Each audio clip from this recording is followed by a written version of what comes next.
The promotion to VP came on a Monday morning in March. Michelle Rivera, our CEO, stood at the head of the conference table and said my name. Vice President of Digital Strategy. $285,000 base salary, stock options, performance bonuses that could push total compensation past $350,000. The board members applauded. Michelle shook my hand. Someone opened champagne. My phone stayed silent in my pocket. No call from my parents, no text, nothing. Same as the past 14 months. I checked anyway after the meeting, standing in the hallway while colleagues congratulated me. One notification. Sophie, my sister in Orlando. Saw the LinkedIn post. VP. So proud. Mom's name wasn't there. Neither was Dad's. Ryan, my younger brother, hadn't even viewed my profile in 3 years based on the LinkedIn analytics. 6 years in Miami. 6 years building this career from junior analyst to VP without a single call from home asking how work was going. No connections used. No family money borrowed. Just 60-hour weeks and campaigns that worked. Sophie was the only one who ever asked. That evening, I sat at my apartment desk running numbers on a spreadsheet. The VP salary changed everything. I had $180,000 saved, enough for a 20% down payment on a $600,000 to $700,000 property. Miami real estate was expensive, but I could afford it now. No more renting. No more building someone else's equity. I called Vanessa Rodriguez, a realtor I'd met at a networking event 6 months earlier. I'm ready to buy, I said. Waterfront. 3 bedrooms minimum, $600K to $700K range. When do you want to start looking? She asked. Tomorrow. I found it in 8 days. Days 1 through 6 were strikeouts. A Coral Gables condo that felt too urban. A Key Biscayne townhouse with no yard. A Coconut Grove modern that didn't have the right feel. 2 others that Vanessa suggested, and I rejected within 10 minutes of walking through. Day 7, she called at 9 a.m. Just got a listing. Kendall area, lake access, modern construction.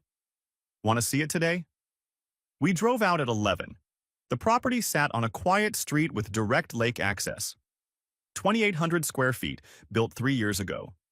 Floor-to-ceiling windows across the back. Infinity pool overlooking the water. A detached office that used to be a boathouse. All glass walls on 3 sides. Private dock extending into the lake. I walked through every room. Master bedroom with a balcony facing east. Sunrise over the lake. Open kitchen with granite counters, stainless appliances, an island big enough to actually use. 2 guest bedrooms. The office had a separate entrance and enough space for a standing desk, monitors, everything I needed for remote workdays. I stood on the dock looking back at the house. This is it, I told Vanessa. List price is $675,000, she said. Market's cooling slightly. We could offer $650,000 and see what happens. Do it. The seller accepted within 12 hours.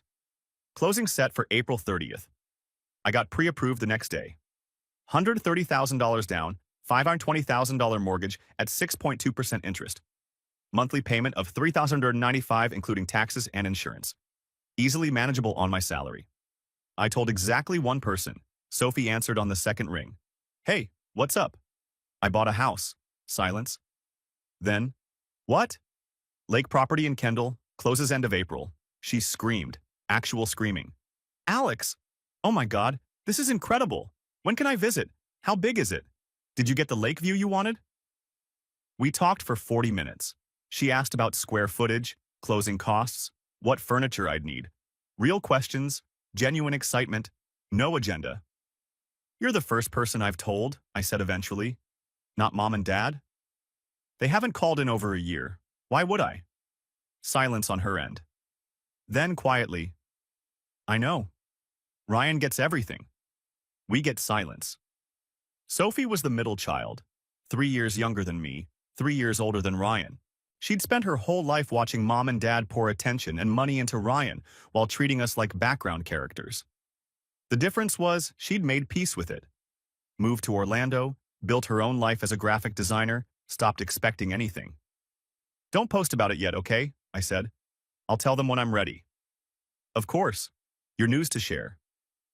Closing day came on a perfect April afternoon. I sat in the title company office signing document after document. Purchase agreement, mortgage papers, insurance policies. The closer pushed pages across the desk, and I signed my name 47 times. The wire transfer went through at 3:15 p.m., $130,000 from my savings account to the seller's attorney.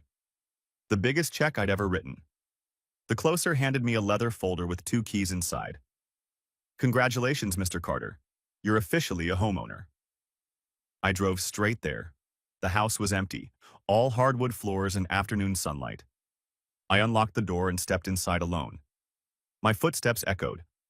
I walked through every room slowly, touching walls, opening cabinets, testing light switches. The master bedroom was huge. The guest room would be perfect for when Sophie visited. The office had my name on it. I walked out to the pool deck. The infinity edge made it look like the pool flowed directly into the lake. Miami skyline visible in the distance, shimmering in the heat. I stood at the edge looking at water that stretched 200 yards to the opposite shore. All mine. All earned. No family help. No borrowed money. Just me. Sophie drove down from Orlando the Friday after closing. She arrived at 7 p.m. with a housewarming gift, a framed print from my office that said, "Build your own table," in minimalist typography. Figured it was appropriate, she said, hugging me in the driveway.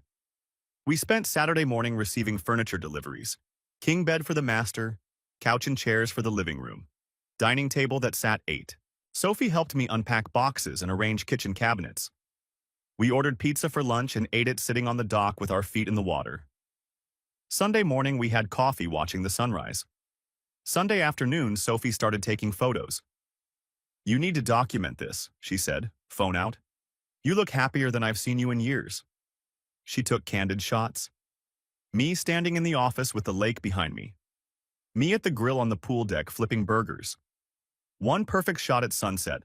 Both of us sitting on the dock with wine glasses, the lake turning orange and pink behind us. "These came out amazing," she said, scrolling through. "You look so happy here." I am happy. "Can I post one, just to my Instagram?" I hesitated. "The sunset one, but don't tag the location specifically. Just Miami, nothing detailed, promise." Sunday evening after dinner, Sophie posted. I saw the notification on my phone. The sunset photo with a caption, "Best weekend visiting my brother in his new place. Miami living suits him. So proud of everything you've accomplished, Alex Carter." Public post. My account tagged. Location listed as Miami, Florida. I liked it and thought nothing of it. Sophie drove back to Orlando Monday morning. We hugged in the driveway. "Thanks for coming," I said. "Thanks for having me. I love it here." "You're always welcome." Tuesday morning I worked from home. Coffee at 8 a.m., laptop open by 8:30, client presentation prep for a Thursday meeting. Quiet morning. Focused work. At 9:47 my phone buzzed. 1 notification, then 3, then 5. Then it didn't stop. I picked it up. Instagram was exploding. Sophie's sunset post had 247 likes. Her posts normally got 30 or 40. The comments section was active, 68 comments. I scrolled through. Extended family I barely knew. Aunt Deborah asking, "Beautiful, where in Miami?" Uncle Mark commenting, "Congrats on the new place, Alex." Cousin Rachel with, "Wow, fancy, can we visit?" Then hometown acquaintances I hadn't spoken to since high school. "Wait, Alex lives in Miami now? I heard he got some big promotion." Someone said he's making bank. Then one comment that made me stop.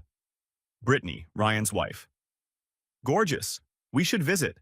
I saw it's a lake house. Ryan would love the dock." I stared at my screen. How did Brittany know it was a lake house? Sophie's photo showed sunset and wine glasses. No house visible. No dock. No identifying features. I opened Facebook Messenger. 3 unread messages. First one from Mom. First contact in 14 months. "Alex, when did you buy a house in Miami? Why didn't you tell your family? We had to find out from Instagram." No congratulations. No, we're proud of you. Just accusation. I didn't respond. Second message from Aunt Deborah. Your mother is very hurt that you didn't tell her about the house. You should call her. Third message from a distant cousin named Brad, I'd met twice in my life. Yo man, heard you're destroying it in Miami. We should catch up. My email dinged.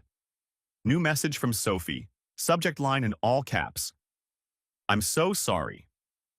I opened it. Alex, Mom called me 20 minutes ago asking for your address. Said she wanted to send a housewarming gift. I said I didn't have it memorized.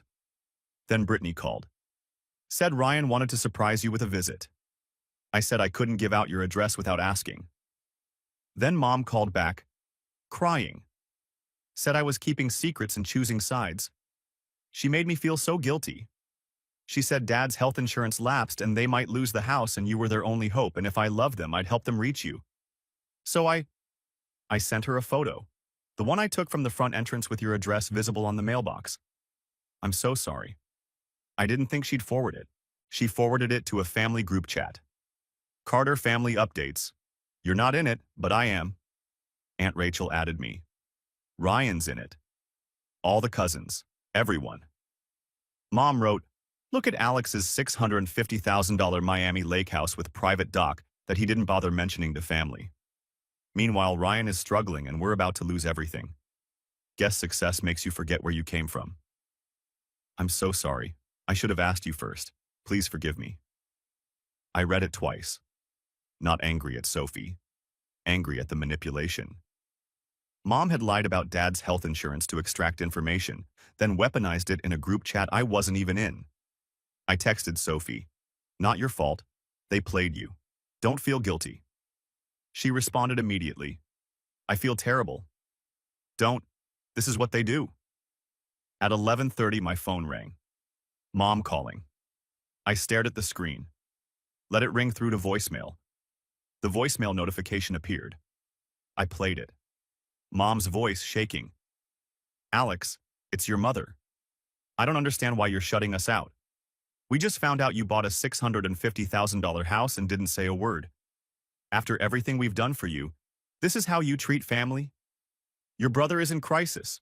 Your father and I are drowning financially. We need to talk. Call me back immediately. This is urgent. I deleted it. At noon, my phone rang again. Dad, calling. Another voicemail. Son, this is Dad. Your mother is very upset. We need a family meeting to discuss some things. We'd like to do a video call Saturday at 10 a.m. This isn't optional. You owe us at least a conversation. Thursday afternoon, a text from Mom. Saturday 10 a.m., video call, be there. We're your parents and you will talk to us about this house situation and how you can help your brother. I replied one line, I'll be there. Thursday evening, I sat in my office looking at the lake. Sun setting, water turning gold, boats moving across in the distance. They'd ignored me for over a year. 14 months without a call. No congratulations on my promotion. No interest in my life. Now they wanted to talk about my house and how I could help Ryan. I knew exactly what they were going to ask. I already knew what I was going to say. I opened my laptop, created a new Excel file, familyaccounting.xlsx, started entering data. Years, amounts, purposes, repayments. Numbers I'd memorized over the years of watching money flow one direction in my family. Saturday was 48 hours away. That gave me just enough time to prepare receipts. Saturday morning at 9:58 a.m., I positioned my laptop carefully on the desk. Lakeview visible in the background. Intentional. Second monitor angled away from the camera with my spreadsheet open. Glass of water, notebook, deep breath. At 10 sharp, I clicked the Zoom link. 4 faces appeared on screen. Mom and Dad sat on their living room couch dressed formally like they were going to church. Ryan and Brittany were in a bedroom somewhere, both in t-shirts, Ryan's hair uncombed. He looked stressed. Alex, finally, Mom's voice came through too loud. Do you know how hard it's been to reach you? Hi, Mom, Dad, Ryan. Dad leaned forward. We need to talk about this house situation. What situation? Mom's face tightened. Don't play dumb. A $650,000 house and you didn't tell your own parents? I told Sophie. Sophie isn't your mother. Sophie's called me more in the past year than you have. Uncomfortable silence. Dad cleared his throat. Let's not start with accusations. We're here to discuss family matters. Go ahead. Mom glanced at Dad, then back at the camera. Your brother is in a very difficult position. Ryan jumped in immediately, defensive. The crypto market crashed. It wasn't my fault. What crypto market? You had clients? I was consulting on blockchain optimization. How many clients? That's not how many. Brittany appeared closer to the camera. This isn't an interrogation. Dad held up a hand. Let me explain the situation clearly. He pulled out papers, reading from them. Your mother and I took out a second mortgage in 2021 to help Ryan start his business. The monthly payment is $1,850. Combined with our first mortgage, we're paying $3,200 monthly on fixed retirement income. And? Mom's voice cracked slightly. We're depleting our retirement savings. At this rate, we'll be bankrupt in 18 months. Dad set the papers down. We need help paying off the second mortgage. The balance is $38,000. Silence. I let it stretch. 10 seconds. 15. You want me to give you $38,000? Mom nodded quickly. It would eliminate the payment and save our retirement. Anything else? Mom and Dad exchanged a look. The kind of look that said they'd rehearsed this. Ryan and Brittany have been living with us for 2 years, Mom said. They need to start their own life. They found a nice starter home, 3 bedrooms, good neighborhood and a safe area. They need help with the down payment. How much? $45,000 for down payment and closing costs. I did the math out loud. $38,000 for your mortgage. $45,000 for Ryan's house. You're asking me for $83,000 total. When you put it that way, it sounds accurate? Brittany leaned into frame. It's not like you don't have it. You just bought a $650,000 house. With my money, that I earned. Ryan's voice went up. Come on, man. Family helps family. Does it? Mom spoke quickly, words rehearsed. You're a VP making excellent money. You're single with no dependents. You have resources. We're asking you to help your family in crisis. Dad pulled out another paper. If $83,000 liquid is difficult right now, we had another thought. Here it comes. You could sell the house. Miami real estate is appreciating rapidly. You'd make a profit, help us and Ryan, and still have plenty for a smaller place. Or rent for a while. You want me to sell my house? Mom jumped in. Or take a home equity loan. You just bought it. Banks would approve. Let me make sure I understand. I kept my voice level.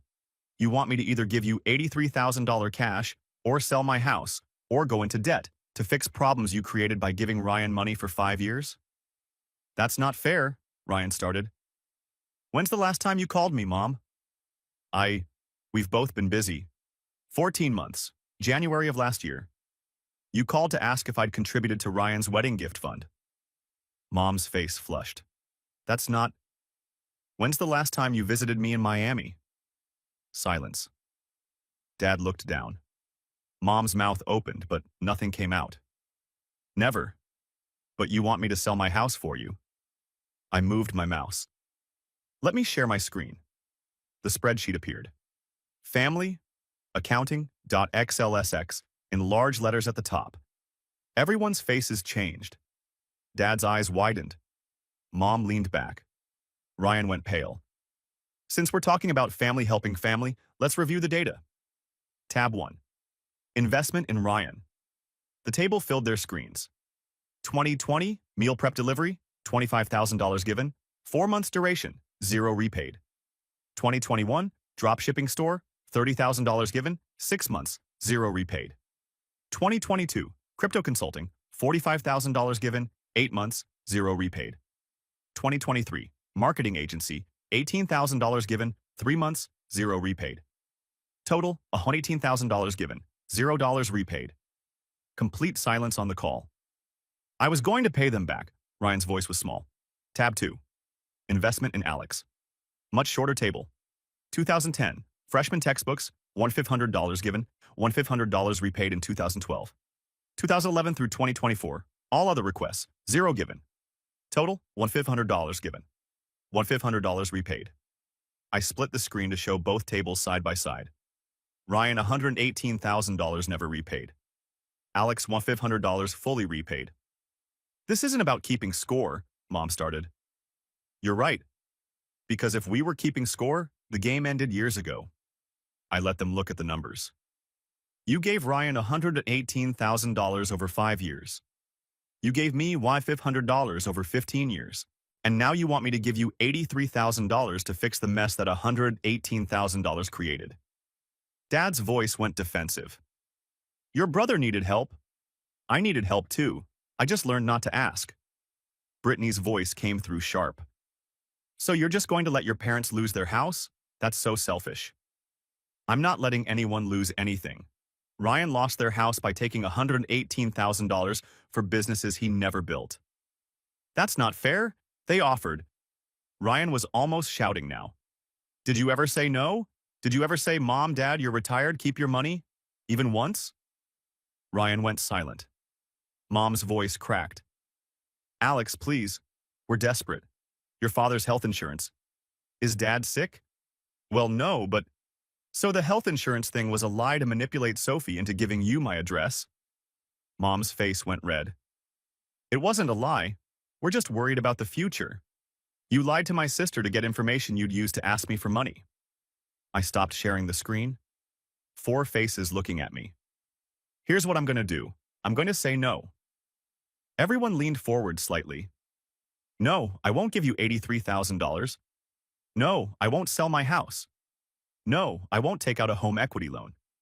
No, I won't give you $8,300. I won't give you 83. I won't give you anything. Alex, please, we're your parents. Mom's voice shook. You're my parents when you need money. Where were you when I graduated college? When I got my first promotion? My second? When I moved to Miami 6 years ago? When I made VP? We've been dealing with Ryan's situation. Exactly. You've been dealing with Ryan for 28 years. You've been dealing with me for 0. My hands were steady on the desk. Do you know how I paid for college? Student loans, $67,000. Paid them off by 2018, 3 years early, working 60-hour weeks. Did you ever ask about them? Ever offer to help? Mom's voice went quiet. You never said you were struggling. Because I learned at 16 that asking you for anything meant hearing, Ryan needs it more. This is nonsense. You're just bitter. Ryan tried to interrupt. I'm not bitter. I'm free. Because I built a life without you. Mom's eyes were getting red. You taught me to be independent, Mom. You told me my whole life I didn't need help because I was so self-sufficient. Congratulations. The lesson stuck.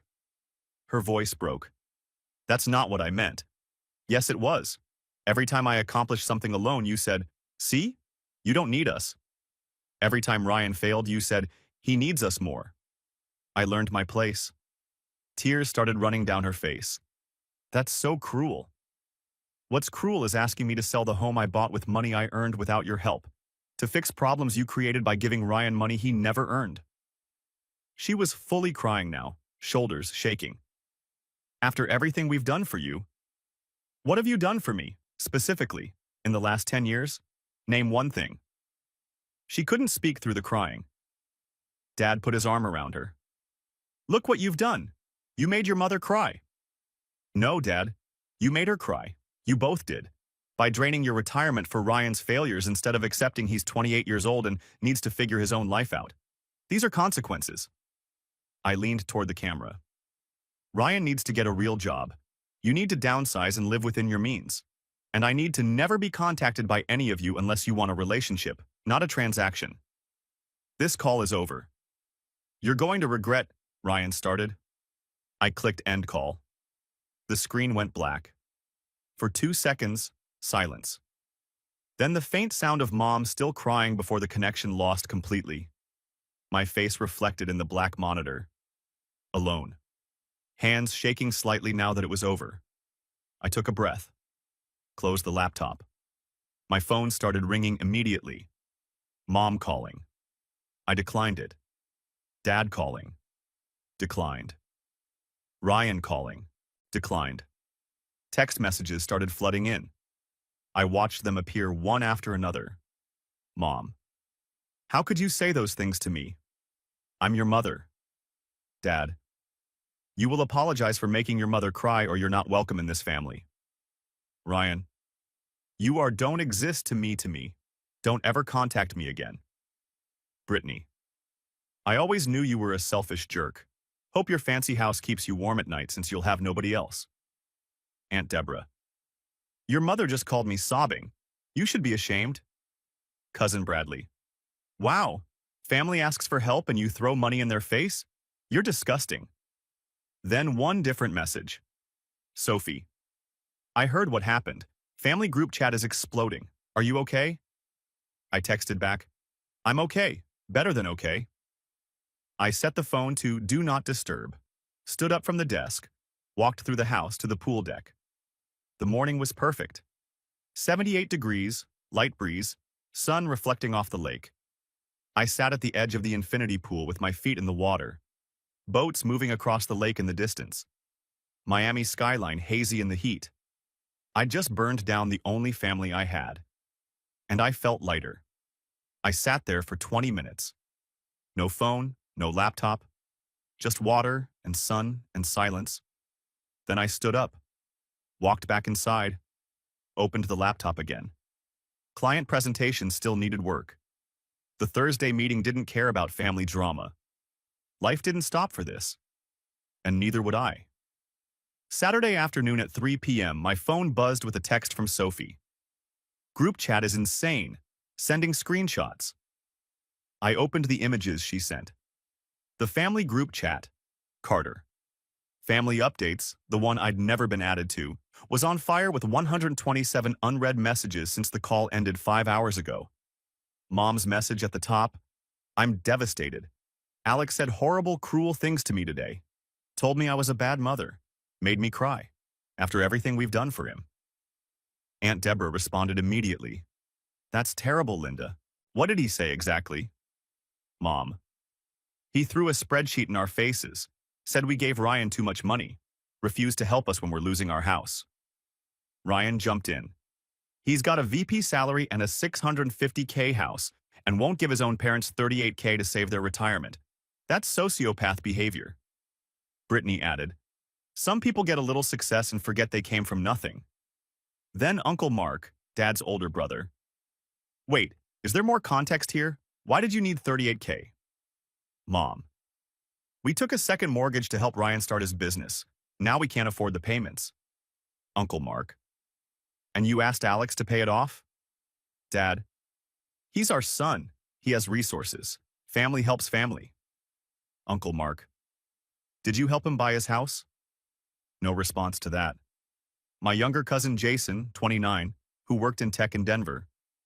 So let me get this straight. You gave Ryan over $100K, gave Alex nothing, and now you're mad he won't give you money? Mom. That's not fair. Ryan needed more help. Jason. Did he though? Or did you just enable him for years? Aunt Deborah. Jason, that's your aunt. Jason. And Alex is my cousin who worked himself to the bone and doesn't owe anyone anything. The chat split into two clear camps. Team parents included Aunt Deborah, cousin Bradley, and older relatives over 60 who didn't know the full story. Team Alex included Uncle Mark, Jason, younger cousins under 40, and obviously Sophie. Sunday morning, Sophie sent another screenshot. Brittany had posted on Facebook, publicly. Sad when family members choose money over relationships. Some people have resources to help struggling family but refuse. Praying for those in need while others live in luxury they didn't earn. The post didn't name me. Everyone knew anyway. 240 comments by noon, mostly from Brittany's friends who didn't know the context. Lots of praying for you and family should come first. Then Uncle Mark commented, earned it himself actually, without any family help, which is more than some people can say. Aunt Deborah's friends attacked him in the replies. Sophie jumped in. Maybe people should build their own success instead of demanding others fund their lifestyle. Brittany replied, easy to say when your brother hoards wealth. Sophie fired back. Easy to criticize when your husband has failed at 4 businesses funded by his parents. The thread erupted into 80-plus comments of family members arguing. I closed the screenshots. Not my circus anymore. Monday morning at 9:15, my phone rang. CEO Michelle Rivera. My stomach dropped. Hello. Alex, got a strange email over the weekend. From who? A concerned family member saying you're financially abusing your elderly parents and we should be aware of your character. Silence. I deleted it, Michelle said. Want to tell me what's actually happening? I explained briefly. Family hadn't contacted me in 14 months. Found out about my house on social media, asked me for $83,000. I said no. Now they were retaliating. They asked you to sell your house to fund your brother's life? That was one option they suggested, yes. Long pause on her end. Jesus Christ. Okay, forward me any other contacts like that. This is harassment. Our legal team will handle it if it continues. Thank you. And Alex? You did the right thing. Boundaries are hard, especially with family. But they're necessary. Relief flooded through me. Thank you. Take today off if you need it. Actually, take the week. You've got PTO. I'll work. Honestly, work is the distraction I need. After the call, messages continued rolling in. Positive ones first. Cousin Melissa in Atlanta. Heard what happened. Team Alex 100%. Don't cave. Uncle Mark. Your dad called asking me to talk sense into you. I told him maybe he should look at his own choices. Keep your house, kid. Cousin Jason. Dude, stay strong. Ryan's been mooching for years and everyone knows it. My work friend David. Sophie filled me in. Want to grab dinner? My treat. Then the negative ones. Aunt Deborah. You broke your mother's heart. I hope you can live with that. Cousin Bradley. Success without family means nothing. You'll pass away alone in that big house. A distant aunt I'd met twice. I don't know what happened, but family should forgive. You should apologize. I didn't respond to any of them. Delete, delete, delete. Tuesday afternoon, Sophie called. Mom's not speaking to me, she said. She says I chose your side. I'm sorry you're caught in this. Don't be. I chose correctly. She lied about Dad's health insurance to manipulate me. That's messed up. Silence on the line then. Also, Ryan got a job. What? Dad told him either get employed or move out. Ryan's starting at some tech sales company next week. Entry level. Good. He needs it. Mom's furious at Dad for the ultimatum. The house is tense. Not my problem anymore. By end of week 1, the dust started settling. Week 2 brought unexpected updates. Sophie sent me a LinkedIn screenshot on May 20th. Ryan's profile with a new post. Excited to join TechStart Solutions as BDR. Looking forward to growth opportunities. Business Development Representative. B2B software sales. Salary around $42,000 base, plus commission, according to Glassdoor. First real job with a salary in 6 years. The comments were telling. High school friends congratulating him. Family notably silent. His past business partners posted nothing. I saw the post. Didn't like it. Didn't comment. Sophie called with more intel the next day.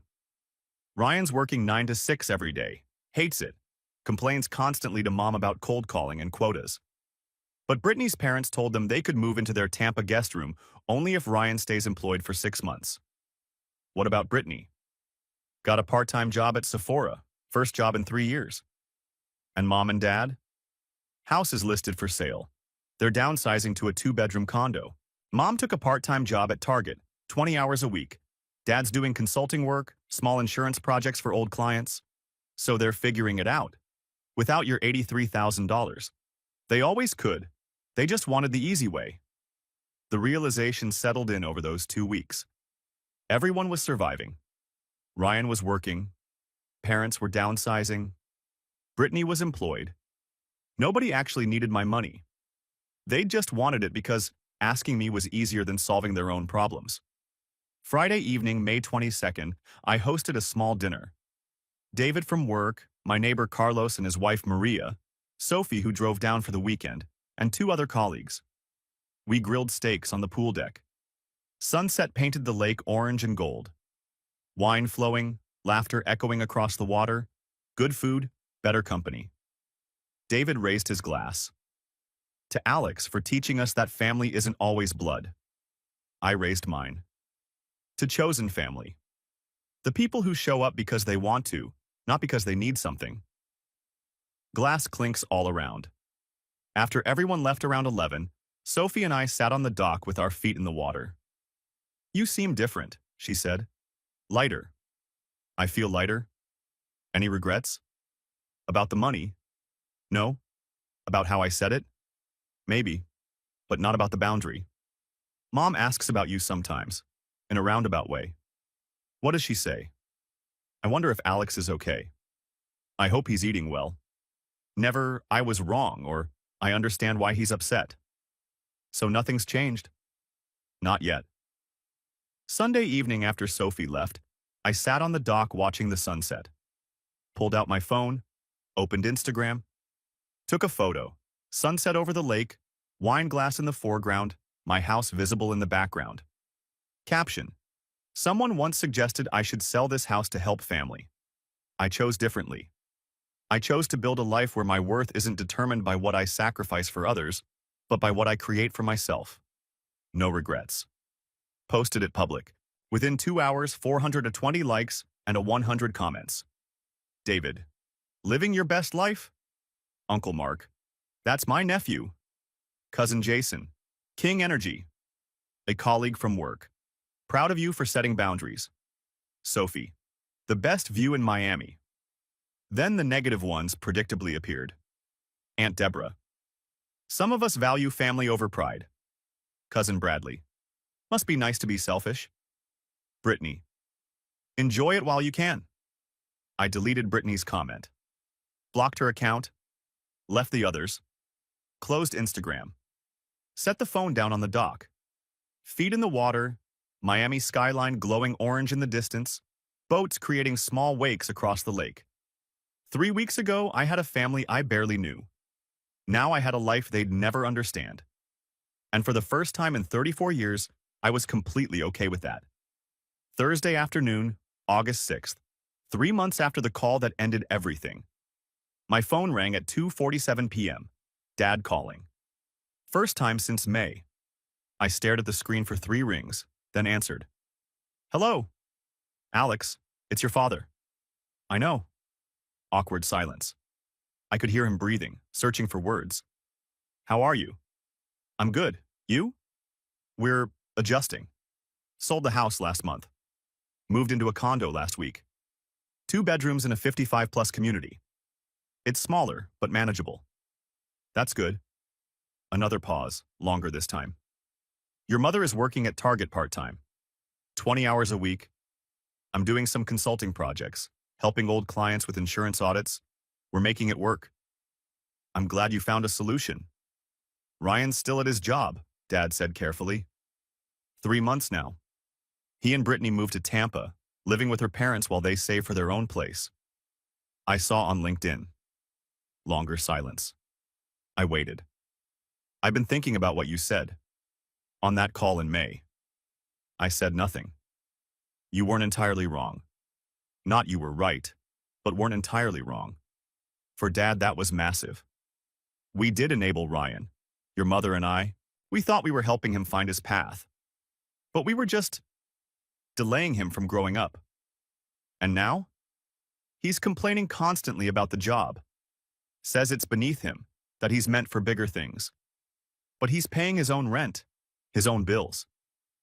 For the first time since college, he's actually responsible for himself. That's progress. Your mother, Dad cleared his throat. She's still hurt about what you said. I'm sure she is. But she's asked about you. Not directly. But I can tell she's thinking about it. Thinking about what? About what you said. About how we treated you differently. About Ryan getting everything while you got nothing. Would you consider maybe talking to her? Not now, but eventually.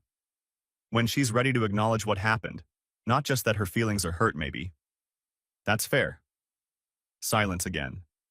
Then, the lake house, in your Instagram post. It looked nice. It is nice. You earned it. 3 words I'd waited 34 years to hear. Thank you. I should go, but take care of yourself, son. You too, Dad. The call ended. I sat in my office staring at the lake for 5 minutes. Not forgiveness, not reconciliation, but acknowledgement. Small, incomplete, but real. Labor Day weekend, Sophie drove down from Orlando. Sunday morning, we sat on the dock with coffee watching boats cross the lake. Mom asked if you'd come to Thanksgiving, she said. She asked you to ask me? Yeah, she won't ask directly. What do you think I should do? Sophie looked at me. I think you should do whatever feels right for you. Not for her. Not for Dad. For you. I watched the water. I'm not ready. Then don't go. Does that make me petty? It makes you honest. They ignored you for years. 3 months of them thinking about it doesn't erase that. Maybe next year, or the year after. When I know they want a relationship with me, not access to my resources. That's fair. What will you do? I'll go. I'll eat turkey. I'll leave early. And I'll come here for the weekend after. Deal. That afternoon, I sent Mom an email. Mom, I got your Thanksgiving invitation through Sophie. I'm not ready to come this year. What was said in May can't be smoothed over with a holiday dinner. When you're ready to talk about the actual issues, the favoritism, the years of being ignored, the manipulation, I'm willing to have that conversation. But I won't pretend everything is fine when it isn't. Alex. No response came, but also no angry response. Progress, maybe. New Year's Eve, I hosted 15 people at the house. Friends from work, neighbors who'd become friends, Sophie and her new boyfriend, David and his wife, even my CEO Michelle and her husband. The pool deck was transformed with string lights and catered food. Champagne bar set up by the infinity edge. Music playing across the water. At 11:45, everyone gathered by the pool. David raised his glass. Before midnight, I want to say something. Alex, thank you for hosting, for being an incredible friend, and for teaching all of us that family isn't just blood. It's the people who show up. Applause around the deck. Sophie stepped forward. To my brother, who finally figured out that he doesn't need people who only show up when they want something. I stood, raising my glass. To all of you. A year ago, I bought this house thinking it would be a good investment. Turns out it was the best investment I ever made. Not because of property value, but because it taught me what I'm worth. To boundaries, chosen family, and lake houses nobody can ask you to sell. Laughter, cheers, glasses clinking all around. Midnight came with a countdown from 10. Fireworks launched from neighboring docks, reflecting in the lake. Champagne toasts. Hugs. Sophie hugged me tight. Happy New Year, big brother. Happy New Year. After everyone left around 2 a.m., I stood on the dock alone. The lake was calm, reflecting city lights and stars. Last year, I'd lost a family I never really had. This year, I'd built one that chose me back. Best trade I ever made. 18 months after the call that changed everything, here's where everyone landed. Ryan was still at TechStart Solutions, got promoted to senior BDR after a year, makes $58,000 plus commission now. He and Brittany live in a small apartment in Tampa. No boats, no designer clothes, just normal life. We don't talk. Maybe someday. Maybe not. Mom and Dad adjusted to condo life. Dad's consulting brings in enough to supplement retirement. Mom works retail 20 hours a week. They sent a Christmas card last year, first one in 3 years. I sent one back. Baby steps. Sophie moved to Miami last month, got a design job at a firm in Brickell. She's staying in my guest room while apartment hunting. Having her here is good. She's the family I choose every day. Me? Senior VP now. $340,000 salary. Stock options vested. I could afford a bigger house. But I'm keeping this one.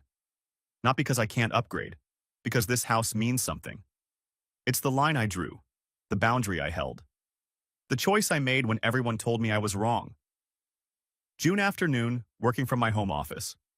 Laptop open, client reports, Miami heat building outside. Phone rings. Unknown number, Minnesota area code. I let it go to voicemail. The notification appears. I play it. Hey Alex, it's Brad, your cousin. Long time.